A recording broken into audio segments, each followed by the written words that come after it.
RTVP, la chaîne qui donne la valeur d'une femme. RTVP, la chaîne de la valeur, la chaîne de la prière. Abonnez-vous, abonnez-vous. La RTVP, suivez, c'est votre chaîne.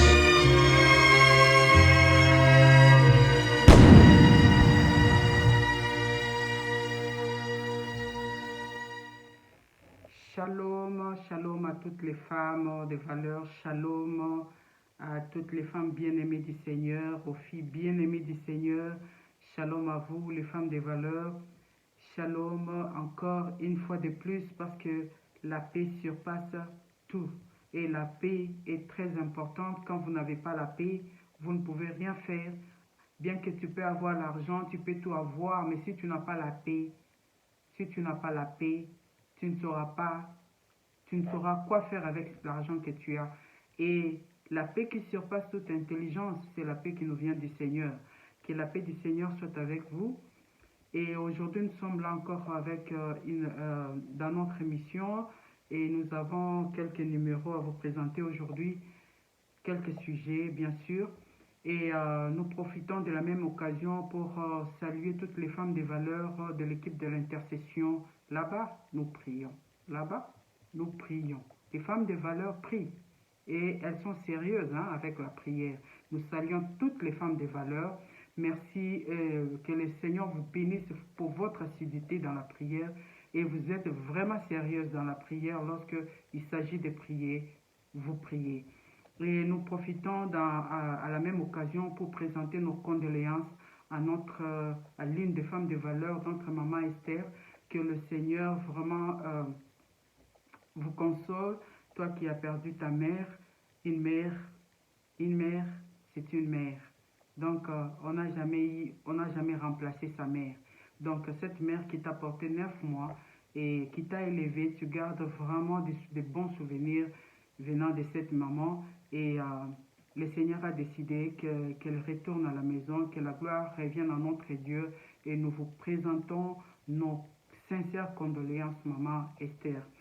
Et aujourd'hui, nous sommes là pour vous parler d'un sujet qui fait la une, qui fait la une aujourd'hui sur les réseaux sociaux, dans nos églises.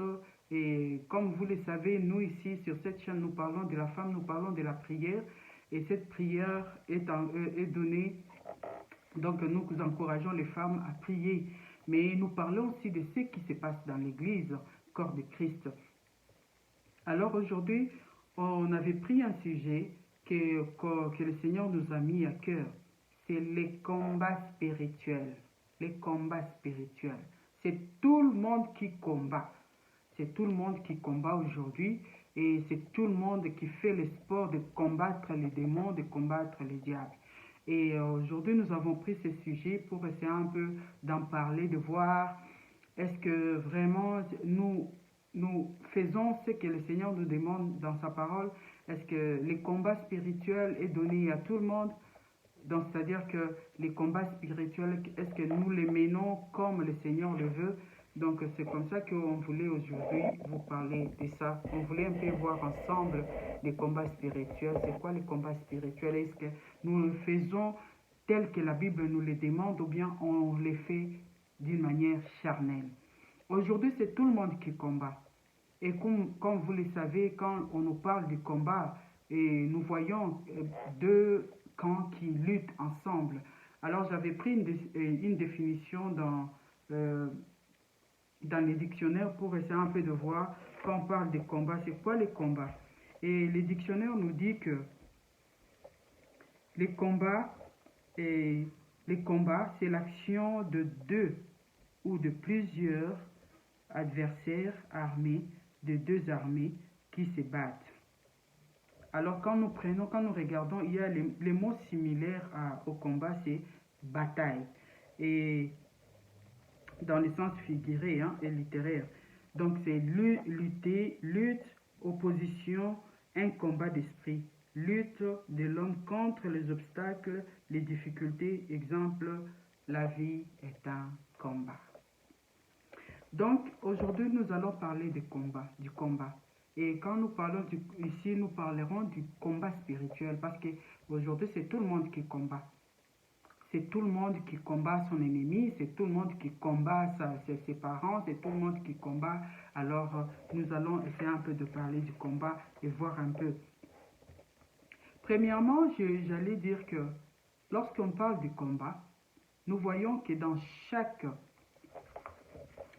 discipline, puisque là, quand nous parlons du combat, on voit tel que nous avons défini là-bas, nous voyons les armées qui se battent, par exemple, un pays, l'armée d'un pays et de l'autre pays se battre ou se combattre.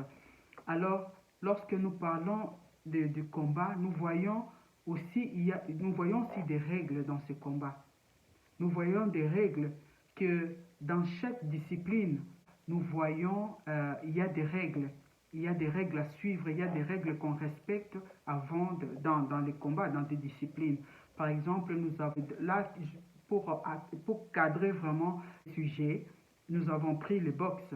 Nous avons pris par exemple le boxe. Là, nous voyons beaucoup plus les gens qui se battent, les gens qui se combattent, qui se donnent des coups.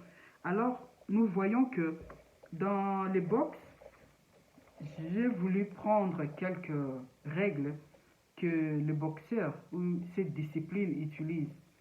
Alors, il y en a plus ou moins 25 règles à suivre dans les box, mais moi j'en ai pris seulement 5. J'en ai pris seulement 5 compte tenu de notre temps. Alors, j'avais pris les 5 règles. Les 5 règles, les premières règles dans les box, c'est que ceux qui se battent, donc ceux qui se battent doivent avoir les mêmes poids. Les mêmes poids, ça c'est vraiment les règles du boxe. Ils doivent avoir le même poids. Les adversaires doivent être pesés au moins 24 heures. 24 heures ou 36 heures avant le combat.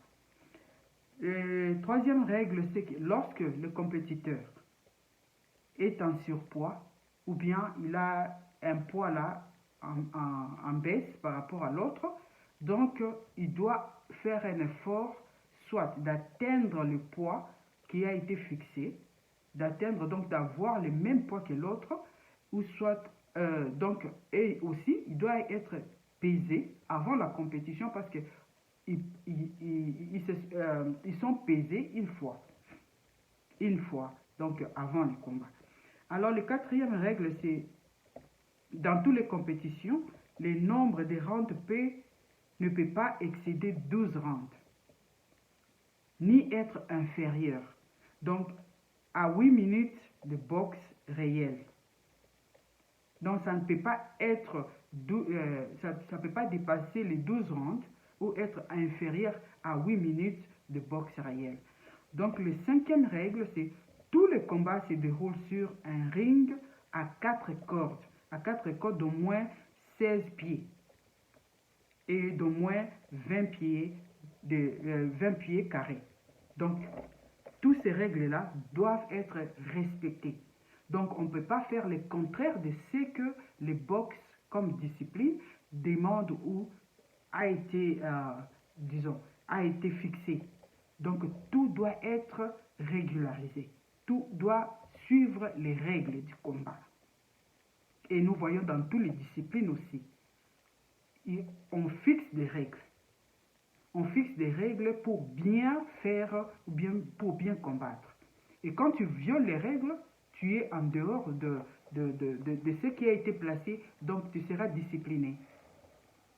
Soit tu seras écarté du jeu.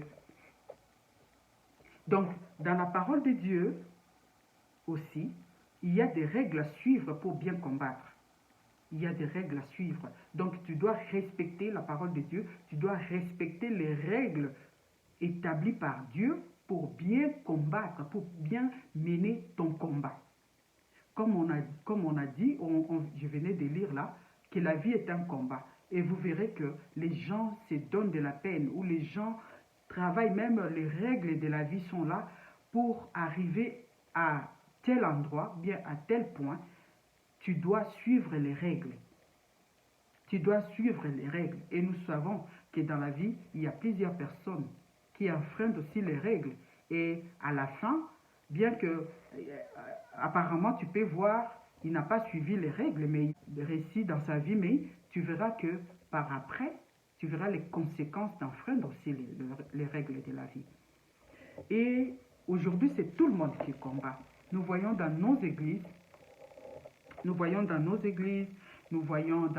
lorsqu'on fait des prières aujourd'hui, lorsque nous allons sur Internet, nous voyons, c'est tout le monde qui combat. Il y a des prières de minuit, il y a des prières de 2 heures du matin, il y a les prières de 3 heures du matin, et c'est tout le monde qui combat. Les gens combattent, les gens font des combats spirituels.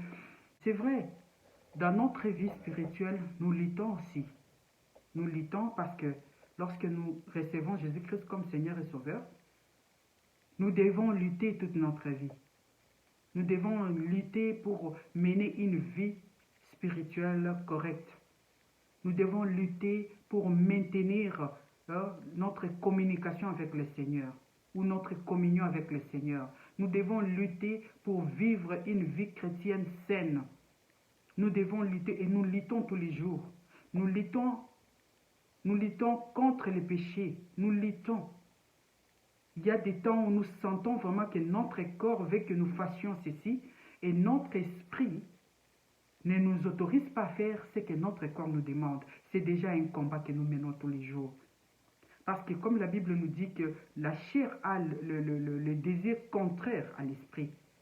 Et comme nous sommes des êtres spirituels, puisque comme la Bible nous dit qu'en réalité, dans l'homme, c'est l'esprit.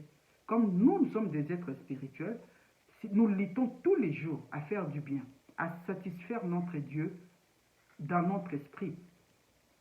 Et c'est un combat qui n'est pas facile à mener, parce que notre corps a des désirs contraires à celui de l'esprit. Aujourd'hui, je voulais un peu montrer qui peut combattre. Qui peut combattre? On nous dit, c'est un enfant de Dieu. Tout d'abord, un enfant de Dieu. Tu dois être un enfant de Dieu. Puisque la Bible nous dit que, donc je réponds à la question de dire qu'un enfant de Dieu, c'est un enfant de Dieu qui doit combattre. Puisque la Bible nous dit, mais en tous ceux qui l'ont reçu, à ceux qui croient en son nom, il leur a donné le pouvoir de devenir enfants de Dieu. Ça, c'est dans Luc. Donc, à tous ceux qui l'ont reçu. Qui l'ont reçu qui?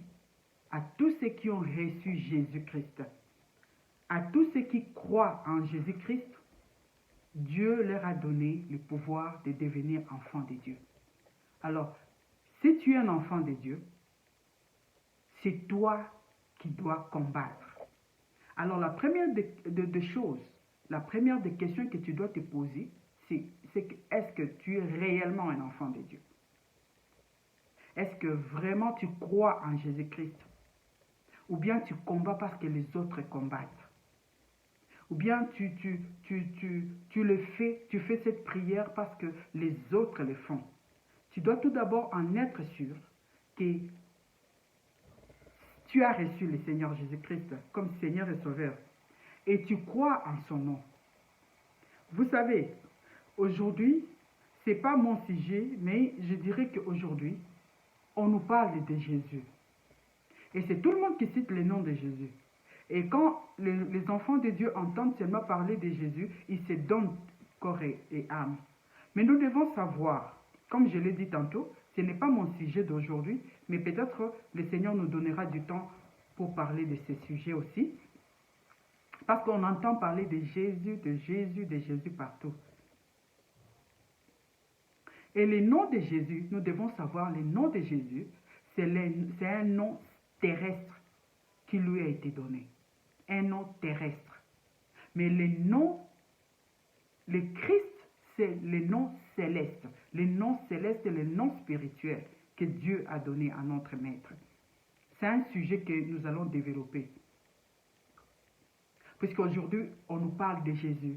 Quand tu entends quelqu'un prier, parle de Jésus. Quand tu entends quelqu'un prêcher, il parle de Jésus. Quand il parle de Jésus, c'est tout le monde c'est tout le monde qui est séduit d'entendre. Non, non, il parle quand même au nom de Dieu.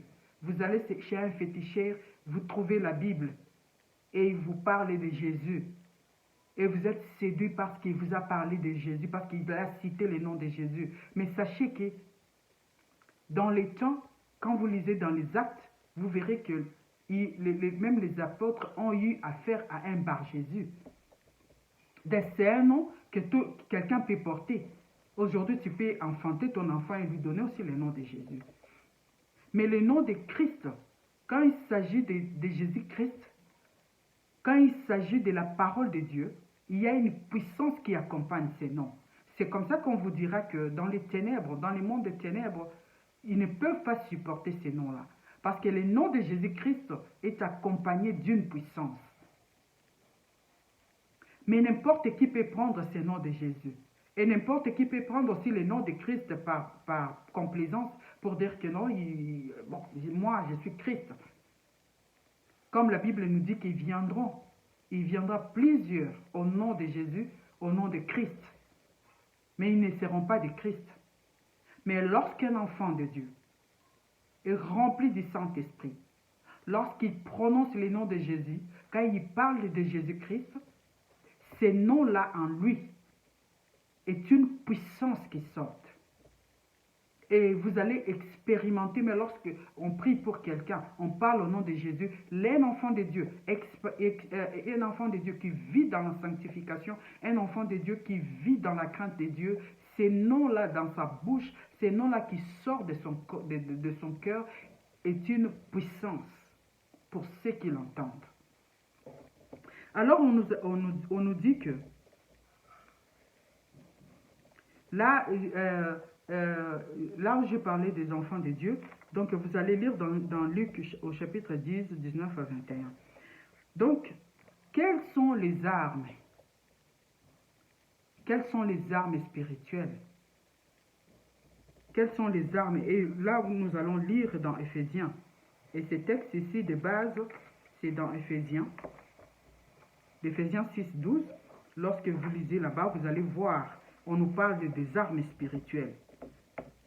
Et un enfant de Dieu qui combat doit avoir une bonne relation avec le Seigneur.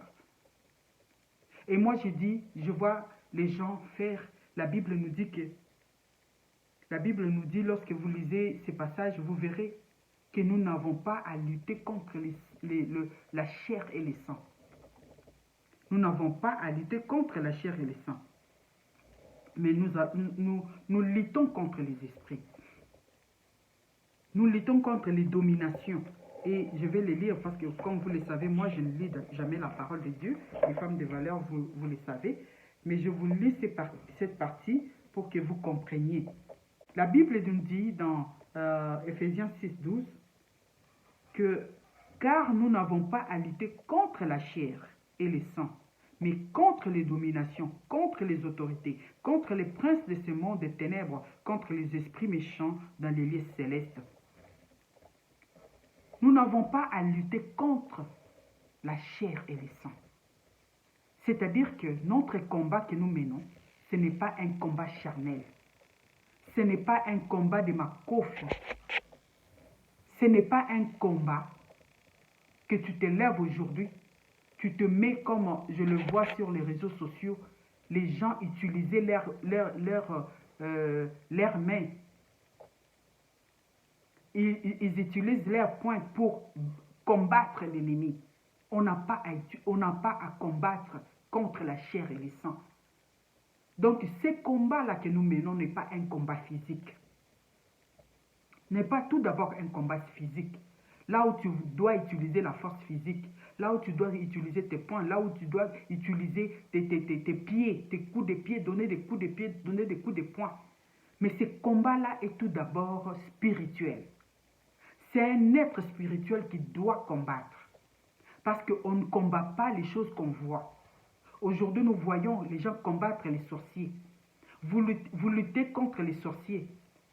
Vous luttez contre une personne qui a la chair comme vous. quand on vous parle de quelqu'un qui est sorcier, quand on vous parle de quelqu'un qui est magicien, quand on vous parle de quelqu'un qui vous combat spirituellement, mais vous vous combattez dans le corps. Et nous voyons des gens avoir de l'animosité, de la haine contre les personnes, ces personnes-là. Mais on nous dit ici que ce sont des enfants de Dieu qui doivent combattre. Et un enfant de Dieu, comment il peut combattre? Parce que c'est un enfant de Dieu, il marche selon les principes de Dieu, il marche selon les règles du combat, c'est-à-dire en lui il y a l'amour, en lui il y a la crainte de Dieu, en lui il y a la sanctification. C'est alors que tu peux combattre, c'est alors que tu peux mener ces combats. Parce que la personne qui te combat là ne te combat pas charnellement, il te combat spirituellement. Alors toi, tu dois être calé spirituellement pour combattre la personne. Et tu dois les combattre avec amour.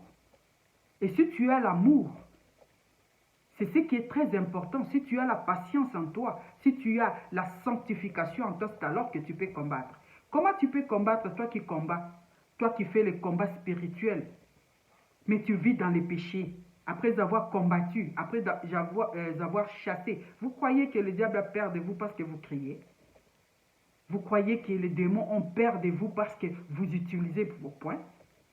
Et vous croyez peut-être que le diable a peur de vous parce que vous criez et vous transpirez? Non. Ce qui fait peur au diable, c'est la sanctification qui est en vous.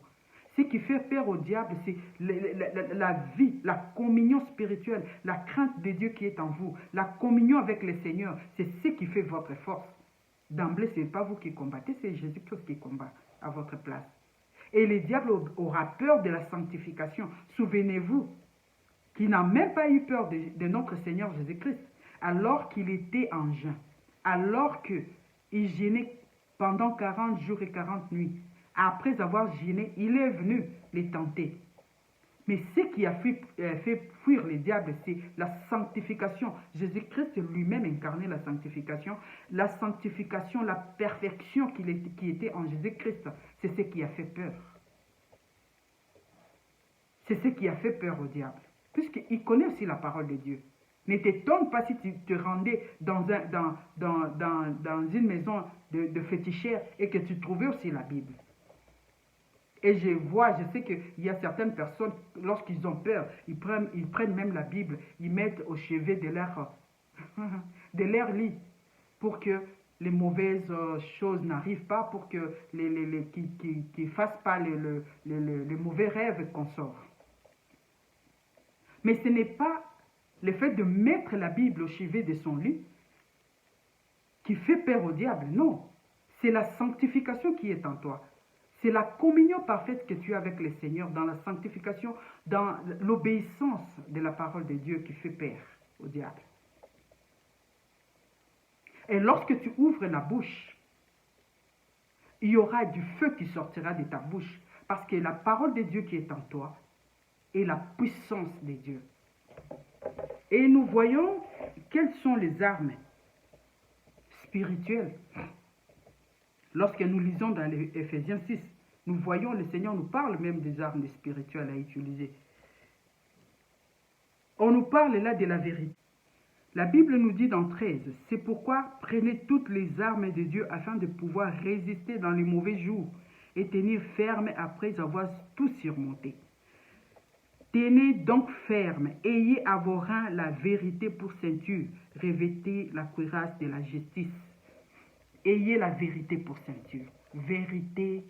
La vérité doit être ta ceinture. Et cette vérité, c'est Jésus-Christ. Quand tu as Jésus-Christ en toi, c'est alors que tu peux combattre. Et tu as la cuirasse de la justice. Mais comment quelqu'un qui ne croit pas en Jésus, quelqu'un qui ne croit pas à la parole de Dieu, peut combattre le diable? Comment tu le fais? Parce que le démon sera là en train de...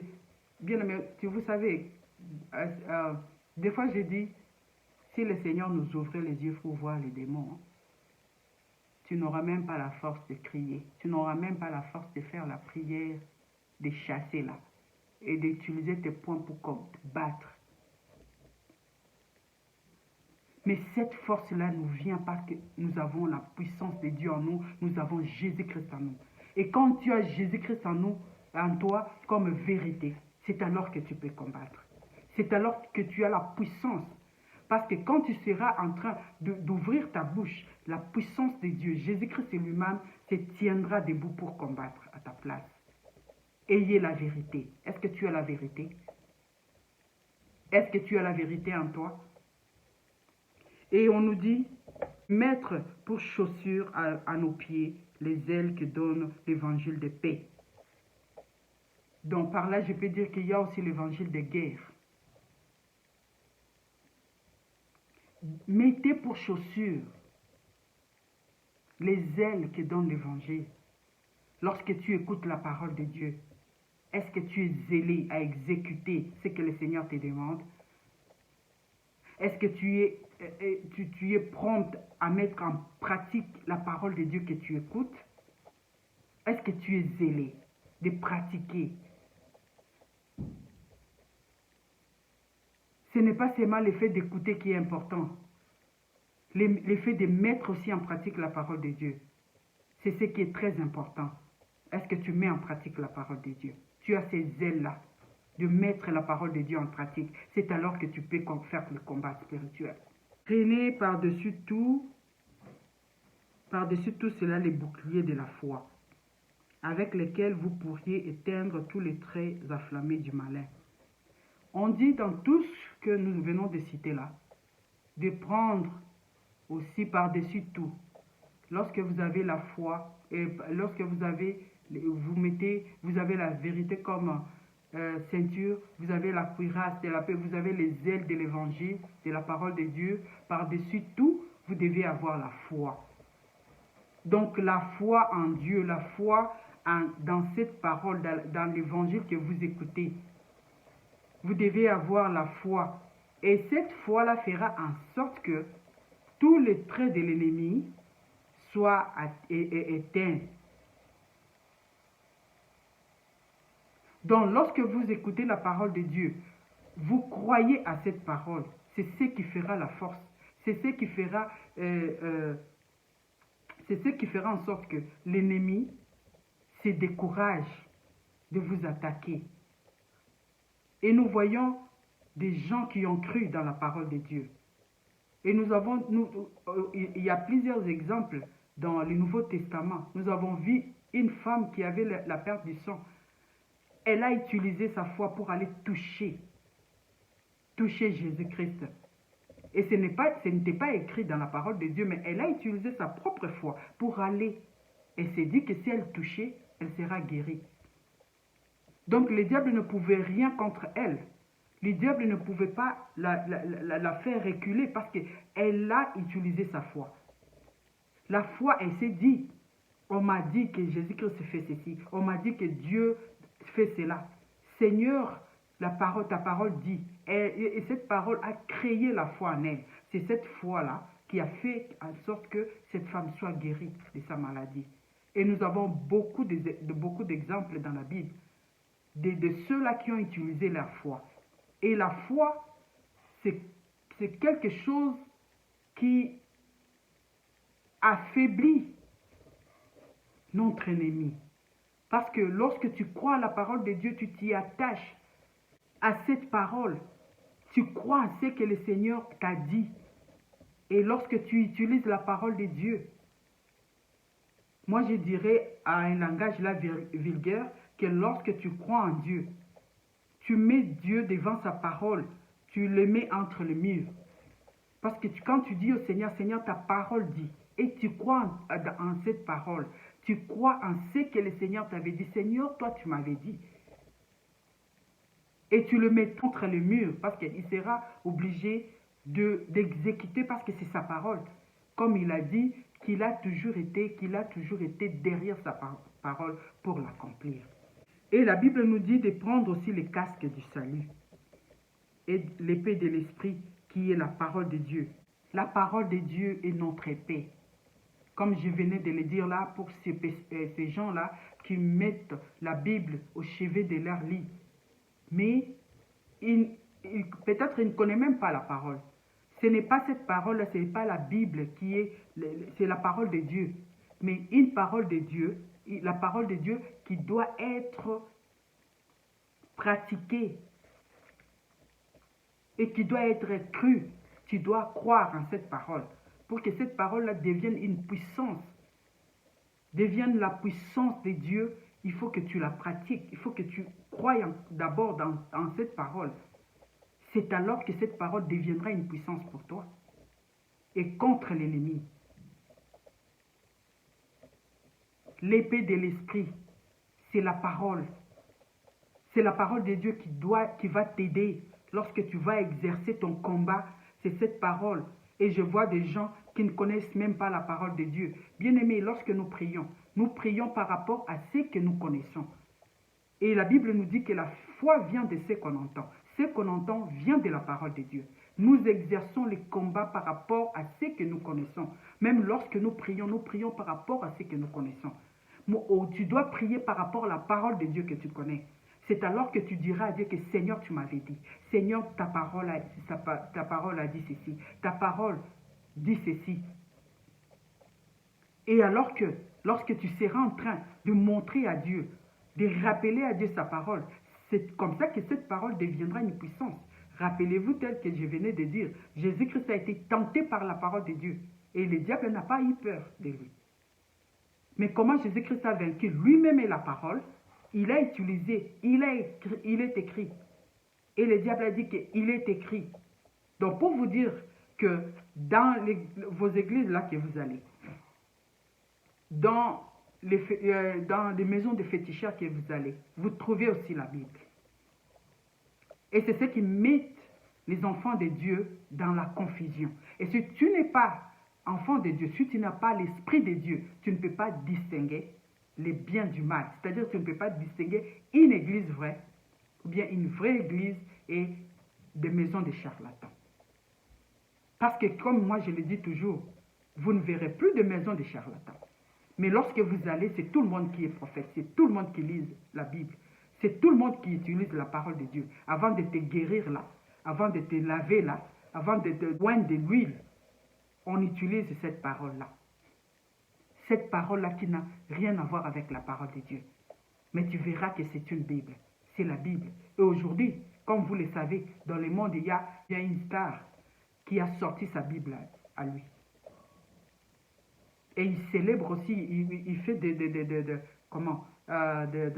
cultes les dimanches comme toi et moi.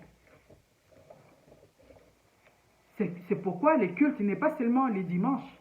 Les cultes, c'est la vie d'un enfant de Dieu. C'est tout le monde, à chaque instant, tu peux faire un culte à Dieu. Et moi, j'ai dit, aller à l'église est différent d'être un enfant de Dieu. C'est tout le monde qui y va. N'est-ce pas que tu trouves aussi les magiciens dans ton église? N'est-ce pas que tu trouves aussi les sorciers dans ton église?